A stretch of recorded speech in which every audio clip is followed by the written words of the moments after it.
Nama saya Harry bin Zulkifli. Saya berusia 28 tahun dan saya berasal daripada Kuching, Sarawak. Orang dulu panggil saya dengan gelaran Yana. Budak-budak lah kawan-kawan saya biasa Harry Yana. So lekat nama Yana tu. Begitulah awal kata ikhlas yang ditutur oleh Harry Zulkifli dalam mengangkat inti diri kerana dia dahulunya turut hanyut dalam satu episod hitam. Sudah terang lagi bersuluh, kehidupan songsang mereka jauh menyimpang daripada fitrah manusia. Alasannya terperangkap dalam jasad yang salah. Masih segar dalam ingatan tatkala mula menjejakkan kaki di Kuala Lumpur pada 2013 yang lalu. Kata yang dititip oleh ibu tercinta cukup terkesan dalam diri Harry. Tetapi dia sendiri tidak faham kenapa baru hari ini dia tersedar setelah kian lama diulit onar.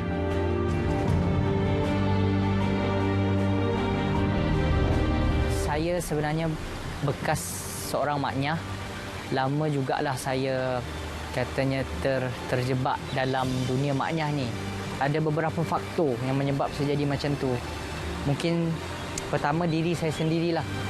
Terlampau mengikut hawa nafsu kan. Ikut degil kata orang. Jadi bila saya sekolah rendah, saya sekolah menengah, saya perasan saya ada sifat yang lembut dan saya selesa bergaul dengan kawan-kawan perempuan. Mak saya selalu larang. Dia selalu marah kadang sebab dia nampak saya lembut kan ke arah tu kan. Dia pesan kat saya, dia kata kau dah besar nanti, maaf bahasa saya, kau dah besar nanti kau jangan jadi pondan. Hijrahnya umpama satu perjalanan yang melelahkan. Banyak simpang siur yang ditempuhi oleh Harry sebelum dia menemui jalan yang hakiki dan memulakan sesuatu yang lebih bererti. 2015, Harry tekad berhenti mengambil pil hormon. Azamnya hanya satu, menjernihkan segala kekalutan yang bersarang di fikiran. Saya asalnya kalau nak dicerita pasal hijrah ni, saya ikut-ikut orang, ikut-ikut kawan. Masa tu ada kawan maknyah juga yang berhijrah. Jadi saya rapat dengan dia, jadi saya ikut. Dia kenalkan saya dengan program-program, banyak program sebenarnya. Program-program rehla, program khuruj, jemaah-jemaah tabligh kadang kan. Jadi program-program macam ni, diorang ikram tau. Diorang ikram. Jadi saya ni bila berkawan baik, saya ikut. Dan pada awalnya tak adalah saya plan macam nak potong rambut, nak berhenti makan hormon semua tu, nak berubah jadi lelaki terus. Tak. Saya ikut dan lama kelamaan bila disuntik sedikitlah ilmu agama, basic, benda-benda basic. Saya jadi berfikir, saya dah pilih jalan yang salah. Kuasa Allah tiada siapa yang boleh menahan. Inilah doa ibu tanpa hijab. Sang Pencipta tidak sedikit pun membolak-balik hati hambanya yang berusaha membuat kebaikan dan membuang segala kehidupan songsang. Kini, dia bukan lagi Yana, tetapi seorang lelaki bernama Harry Zulkifli. Ramai orang di luar, terutamanya kawan-kawan saya, memang tahu saya buat benda ni perlahan-lahan. Saya tak buat drastik. Sebab tu kadang-kadang ada orang petikaikan. Dia ni bukan hari tu dah berubah. Kenapa dia buat macam ni lagi? Ini cerita 1 tahun, 2 tahun, nak masuk 3 tahun pertama tu lah. Fasa ni saya buat perlahan-lahan. Slow-slow belajar, pergi kelas. Ada program, saya pergi program. Spend masa saya 3 hari. Lepas tu sahabat-sahabat saya, baik sahabat-sahabat maknyah pun, dia orang yang jenis yang faham. Dia akan support. Tak apa, kau teruskan je lah. Teruskan, doa-doakan aku. Saya pun minta juga doakan saya macam tu kan. Jadi saya teruskanlah perlahan-lahan. Kadang-kadang pun saya ada terlibat dengan siaran, dengan kadang hari tu dengan JAKIM pun. Sama jugalah dalam usaha macam mana nak tarik lebih ramai maknyah untuk berhijrah.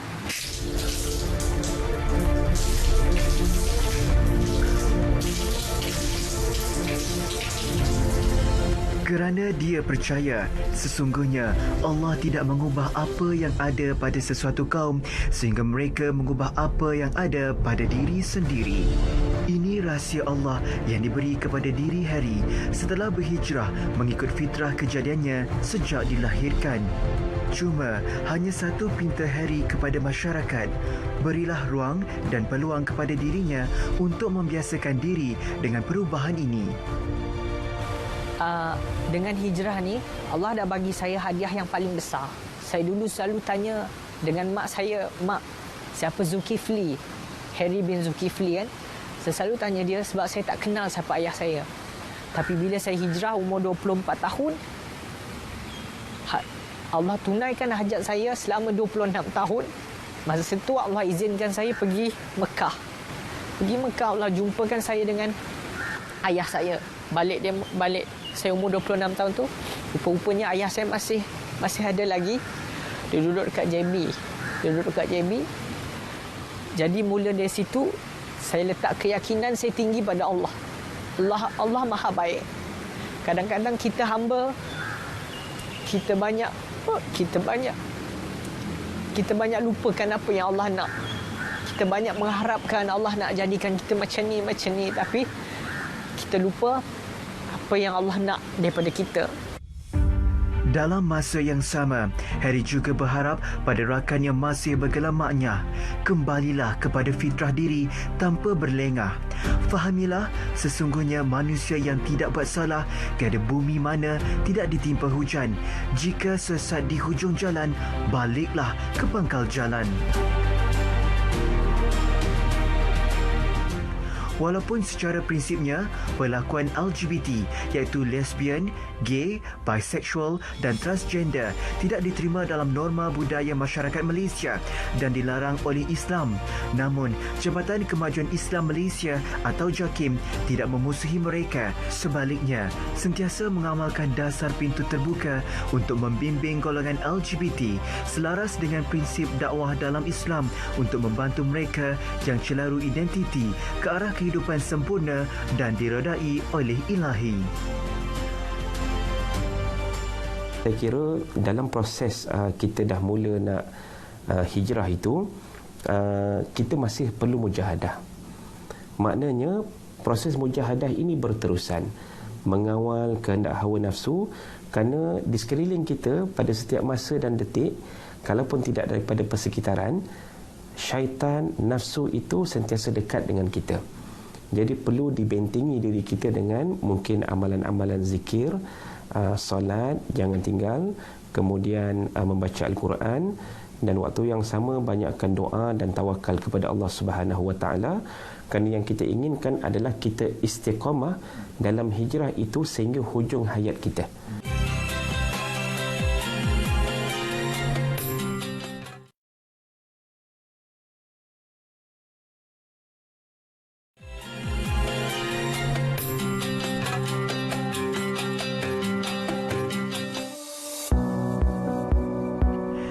Sini ada sejarah yang dilakar.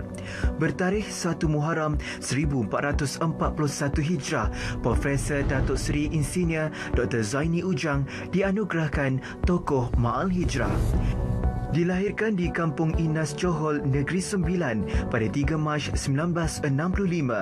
Semasa berusia 43 tahun, dilantik menjadi Naib Chancellor Universiti Teknologi Malaysia kelima. Ibarat lagu irama, sungai dan kehidupan manusia, begitulah latar perjuangan yang mercupkan nama beliau sebagai Malaysian Water Icon and Environmental Ideology. Atau dalam erti kata lain, tokoh Ma'al Hijrah Kebangsaan 2019 ingin mengajak penghuni bumi lebih cakna kepada rintihan alam semesta.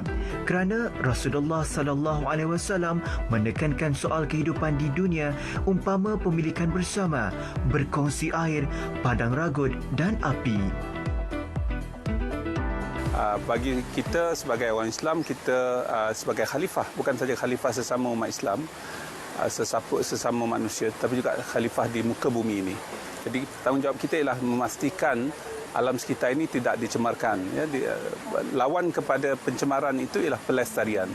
Jadi kita mesti melestarikan alam sekitar. Kalau sungai, kita perlu bersihkan sungai. Sebab sungai ini adalah sumber kepada air, bekalan air kita untuk tujuan minuman, penyucian, pembersihan, pembangunan ekonomi dan sebagainya. Apa yang dikata, itu yang dikotakan. Sebagai ahli Kelab Sahabat Sungai Langat sejak tahun 2016, setiap bulan ada sahaja aktiviti yang digerakkan oleh beliau. Seperti biasa, apabila turun padang menjalankan tanggungjawab untuk melestarikan Sungai Langat, perkara pertama yang dilakukan oleh anak jati Negeri Sembilan ini adalah melihat dengan lebih dekat tahap kesedaran masyarakat setempat terhadap sumbangan sungai dalam kehidupan mereka. Kalau kita membaca ayat suci Al-Quran Al-Karim, banyak penjelasan tentang alam sekitar. Khususnya kalau kita membaca Al-Fatihah sebagai contoh. Bismillahirrahmanirrahim. Alhamdulillahirrabbilalamin. Alamin itu alam. Ya, alam ini banyak tingkatnya. Dan yang alam yang paling hampir dengan kita ialah alam sekitar kita. Ya, itu yang kita sebut sebagai alam sekitar. Jadi alam yang lain tu alam malakut, alam akhirat dan sebagainya, itu yang lain. Apa yang saya sebutkan bahawa menjaga alam sekitar, memahami konsep alam sekitar ini sangat penting sebagai seorang Islam. Kalau tidak, masakan Allah menyebut tentang kekuasaannya, mengaitkannya dengan penguasa alam. Sekiranya tahap kesedaran terhadap sungai masih rendah, beliau dan ahli Kelab Sahabat Sungai Langat akan menggunakan pendekatan insaniah dalam mendidik penduduk setempat supaya memanfaatkan kaedah pelestarian sungai secara sukarela. Kerana untuk mengusai masalah pencemaran alam sekitar, khususnya dalam usaha pemeliharaan sungai, perkara utama yang perlu ditekankan adalah perubahan tingkah laku. Sebagai khalifah di muka bumi, setiap daripada kita dituntut memastikan kelestarian ekosistem sungai sebagai langkah mencegah risiko penyakit dan kesejahteraan kesihatan. Hal yang berkaitan dengan pemusnahan ekosistem alam ini sehingga berlakunya insiden seperti COVID-19 ini tak berlaku. Dan perkara tersebut harus kita fahami dalam konteks yang lebih luas.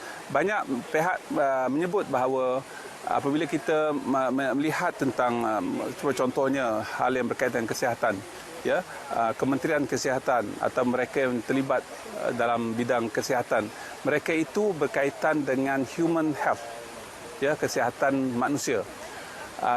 Tetapi apabila kita melestarikan alam ini, kita bercakap tentang kesihatan planet, planetary health. Jadi orang yang melestarikan alam sekitar ini memastikan planetary health itu berada dalam keadaan yang sehat. Seperti yang kita sedia maklum, terdapat beberapa tempat pun mempunyai program Sayangilah Sungai, antaranya Sungai Langat, Sungai Melawati, dan kita akan usahakan untuk ramai lagi penyertaan pihak komuniti setempat untuk kita menyediakan denai sungai ini untuk kita pastikan sungai kita di masa akan datang tidak dicemari oleh sampah sarap dan juga bahan buangan toksik yang memberi risiko kepada bekalan air dan kesihatan.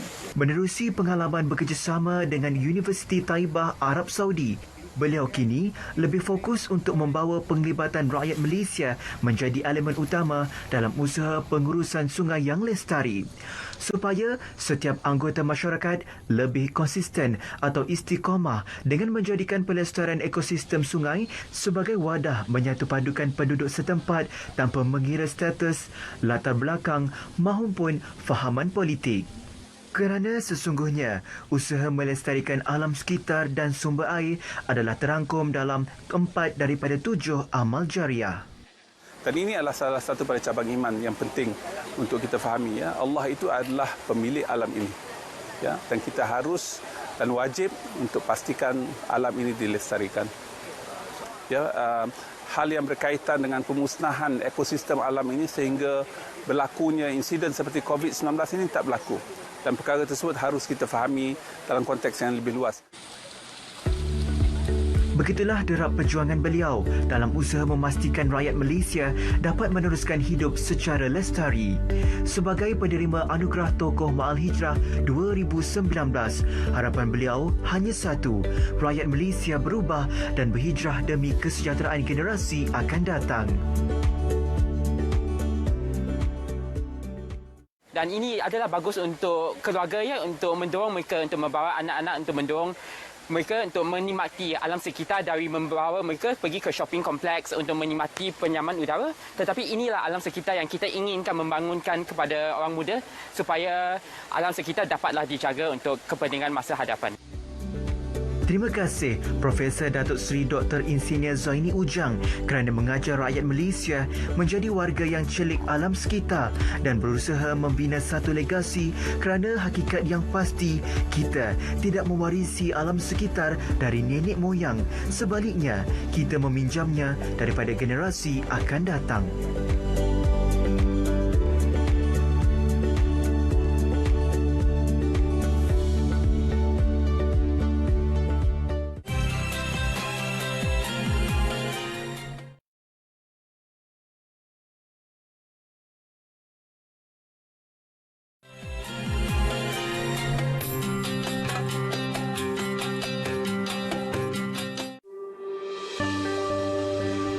Menjejaki kehidupan insan bernama Dr. Al-Amril Osman bagaikan mengakrabkan diri tentang erti kesabaran demi mengejar kejayaan dalam sebuah kehidupan. Lahir dalam dunia yang kelam tidak bermakna menjadi noktah terakhir bagi insan kelainan upaya untuk duduk sama rendah, berdiri sama tinggi dengan mereka yang sempurna. Sebenarnya masa kecil saya bukan nak jadi pensyarah, tapi saya nak jadi peguam. Tapi masa tu telah mengubah cita-cita saya lah. Di universiti lah baru saya memupuk minat sebagai pensyarah. Kan? Kerana bagi saya lah, seorang pensyarah tu dia mesti ada PhD.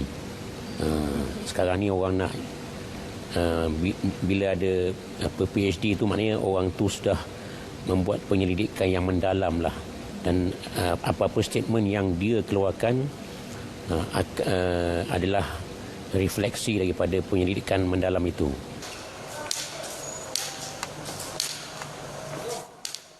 Kerana janji Sang Pencipta itu pasti, wujudnya ganjaran di akhirat dan karamah kemuliaan di dunia bagi pencinta ilmu. Sebagaimana dalam surah Mujadilah ayat 11 ada menyebut maksudnya, supaya Allah Subhanahu Wa Taala meninggikan darjat orang-orang beriman dan orang-orang yang diberi ilmu pengetahuan agama daripada kalangan kamu dengan beberapa darjat. Derap semangat ayah membawa Dr. Al-Amril berpisah seketika dengan keluarga demi menimba ilmu di Sekolah Rendah Pendidikan Khas St. Nicholas di Pulau Pinang dan Sekolah Pendidikan Khas Princess Elizabeth Johor Bahru. Ayahlah yang banyak memberi dorongan sebab dia yang bersungguh-sungguh menghantar saya ke sekolah. Sebab di kalangan keluarga saya memang saya seorang sajalah yang cacat penglihatan, yang lain-lain tu nampaklah kan. Jadi dia concern kita, kau kena belajar, kau ni tak nampak. Jadi saya macam terharulah sebab dia tu bukannya berpelajaran macam saya, tapi dia concern dengan pembelajaran saya. Jadi memang dialah orang yang pertama-tamalah yang banyak memberi bantuan. Namun, percaturan bagaikan terhenti apabila gagal pada peperiksaan yang pertama. Demi cita-cita, memaksa Dr. Al-Amril menduduki STPM buat kali kedua. Sejarah enter selected. Google.com/search. Q equals Sejarah and RLZ equals 1C1GCEU. Search region. Sign and link. Bangkit daripada kegagalan yang lalu, akhirnya berjaya meneruskan pengajian di Universiti Malaya pada tahun 1990 dan menamatkan pengajian Doktor Falsafah meskipun berjuang selama 12 tahun. Sebagai pensyarah di Fakulti Sains Sosial dan Kemanusiaan Universiti Kebangsaan Malaysia UKM, dia terpanggil untuk mengajak lebih ramai lagi rakan senasib melanjutkan pelajaran ke peringkat yang lebih tinggi. Bagi saya jadilah seperti kura-kura yang lambat berjalan tetapi tetap menuju ke destinasi. Jangan menjadi seperti arnab yang pantas berlari tetapi tidak ke mana-mana. Itu kata-kata saya lah. Maksudnya mungkin semasa saya buat PhD memang orang kata saya bila nak habis ni. Cik Amril mula-mula tu dia panggil Cik lah sebab tak ada doktor lagi kan. Bila nak habis ni PhD? Saya beritahu saya akan habiskan. Tak perlu tanya bila saya habis. Yang penting saya akan habiskan. Jadi pada saya masa tu tak penting bagi saya lah. Mungkin bagi orang lain dia nakkan cepat kan. Tapi bagi saya masa mungkin bagi orang yang memang nak cepat. Sebab bagi saya orang yang memang nak cepat ni dia akan tergopoh-gopoh. Tergopoh gapah. Dia akan melakukan kesilapan. Biar lambat asalkan selamat. Referensi fasa 2. Selain tekad dan istiqamah, kunci kejayaan bekas pelatih eksekutif Persatuan Bagi Orang-Orang Buta Malaysia ini juga dijana oleh kemahuan diri sendiri, iaitu sentiasa mendekatkan diri kepada kemajuan teknologi maklumat dan seterusnya menjadi perkembangan teknologi masa kini sebagai ejen perubahan yang positif. Sebab saya belajar ni dengan membuat penyelidikan, bukan dengan mengikuti kelas. Menulis tu saya boleh menulis. Apabila kajian tu saya dah dapat bahan-bahannya, saya akan sebelum saya tulis saya kena baca dulu.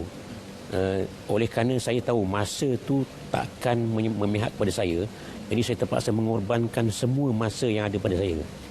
Apa yang saya rasa penting bagi seseorang tu adalah konsistensi lah. Macam saya bahan-bahan arkib lah. Itu mestilah dibuat secara konsisten. Kalau rasa penat bolehlah berhenti kan. Tapi kalau berhenti tu jangan terlalu lama. Nanti datang pula penyakit malas tu kan. Sebab kita penyelidikan bersendirian ni dia tak ada siapa yang akan marah kita. Tiada jalan pintas untuk berjaya dan jangan takut melakukan perubahan kerana hijrah adalah pengorbanan. Itulah kata-kata yang sering dititipkan kepada pembantunya, Ima Amalina Abdul Khalib, apabila mereka berdepan dengan tugasan. Saya start kerja dengan Dr. Amril masa awal tahun 2019.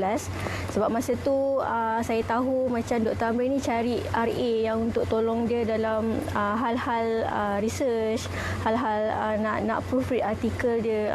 So dari situlah saya start kerja dengan dia.